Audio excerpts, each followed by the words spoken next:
Hi, my name is Susanna Bender and I'm the responsible product manager for the hand tools at Rothenberger.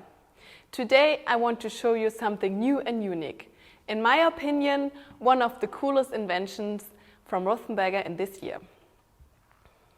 Our new plastic pipe shear ROCUT 42 twin cut. What makes the shear so special? When you want to cut larger pipes with a diameter up to 42 mil, you can place the pipe in the larger pipe holder. Release the handle once, the blade is directly at the pipe. Release it once again, you are directly in the ratchet mode.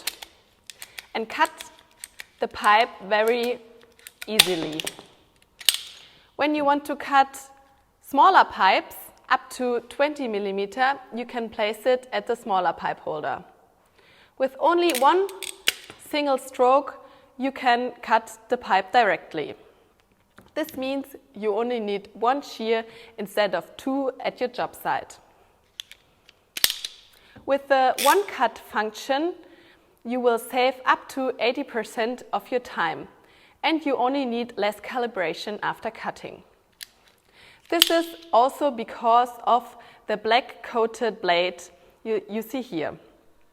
This also saves you up to 20% effort and also a straight cut.